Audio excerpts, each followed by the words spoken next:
দেখুন, যারা এই মুহূর্তে টেলিভিশন সেটের সামনে এসেছেন তাদের জন্য সি ভোটারের এক্সিট পোলের ডেটা দিয়ে শুরু করব। ইতিমধ্যেই একাধিক সমীক্ষক সংস্থার ডেটা আমাদের হাতে আসতে শুরু করেছে, আমি সেইগুলো দেখাবো। কিন্তু প্রথমে সি ভোটারের এক্সিট পোল ঠিক কী বলছে, পশ্চিমবঙ্গের 42টা আসনের মধ্যে ঠিক কী হতে চলেছে। আবার বলছি, যারা এই মুহূর্তে টেলিভিশন সেটের সামনে বা অন্য কোনো প্ল্যাটফর্মে আমাদের দেখছেন তাদের জন্য আরেকবার সি ভোটারের এক্সিট পোল বলছে যে পশ্চিমবঙ্গের 42টা আসনের মধ্যে তৃণমূল কংগ্রেস পেতে পারে 13 থেকে 17টি আসন, বিজেপি পেতে পারে 23 থেকে 27টি আসন এবং বাম এবং কংগ্রেস একসঙ্গে পেতে পারে জোট হিসেবে 1 থেকে 3টি আসন।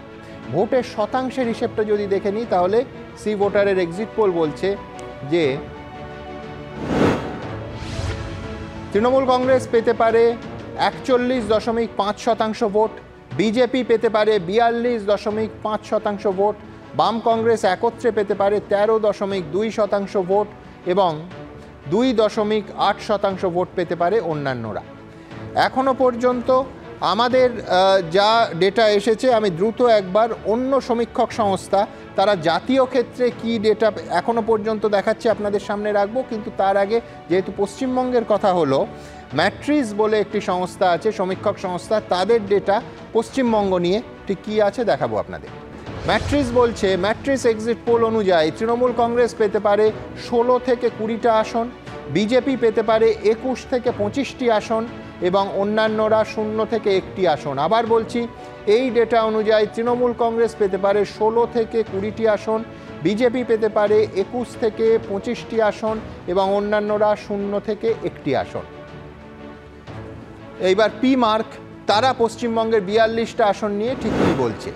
পি মার্কের সমীক্ষা অনুযায়ী, তাদের এক্সিট পোল অনুযায়ী তৃণমূল কংগ্রেস পেতে পারে 20টি আসন। এক্ষেত্রেও দেখা যাচ্ছে বিজেপির তারা এগিয়ে রাখছে, বিজেপি পেতে পারে 22টি আসন। আবার বলছি, পি মার্ক এক্সিট পোল বলছে তৃণমূল কংগ্রেস পেতে পারে 20টি আসন, বিজেপি পেতে পারে 22টি আসন।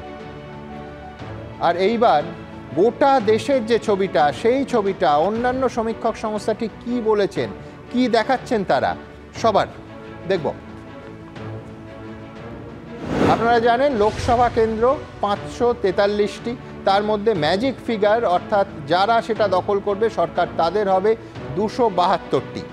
নিউজ নেশন সমীক্ষক সংস্থা, নিউজ নেশন দেখাচ্ছে যে এনডিএ পেতে পারে 342 থেকে 378টি আসন, ইন্ডিয়া জোট পেতে পারে 153 থেকে 169টি আসন, অন্যান্যরা 21 থেকে 23টি আসন। এবার ম্যাট্রিসের ন্যাশনাল ফিগারটা দেখব, তারা বলছে যে 353 থেকে 368 আসন পেতে পারে এনডিএ, কংগ্রেস লেড ইন্ডিয়া পেতে পারে 118 থেকে 133টি আসন এবং অন্যান্যরা 43 থেকে 48টি আসন। জন কি বাতের সমীক্ষা বলছে, জন কি বাতের এক্সিট পোল বলছে যে বিজেপির নেতৃত্বাধীন এনডিএ জোট পেতে পারে 362 থেকে 392টি আসন, ইন্ডিয়া জোট পেতে পারে 141 থেকে 161টি আসন, অন্যান্যরা পেতে পারে 10 থেকে 20টি আসন। ডি ডায়নামিক্স তাদের এক্সিট পোল কি বলছে, ডি ডায়নামিক্স একটা ফিগার, কোনো রেঞ্জ নয়, একেবারে পরিষ্কার। পি মার্ক এবং ডি ডায়নামিক্স একটা ফিগারে ভরসা রেখেছে। ডি ডায়নামিক্স বলছে যে এনডিএ পেতে পারে 371টি আসন, ইন্ডিয়া পেতে পারে 125টি আসন, অন্যান্যরা 47টি আসন। পি মার্ক এক্সিট পোল বলছে বিজেপি নেতৃত্বাধীন এনডিএ পেতে পারে 359টি আসন, ইন্ডিয়া পেতে পারে 154টি আসন এবং অন্যান্যরা 30টি আসন। 100% প্রুফ বারবার হয় না, বহুবার ফেল হচ্ছে, বহুবার আবার প্রুভও হচ্ছে।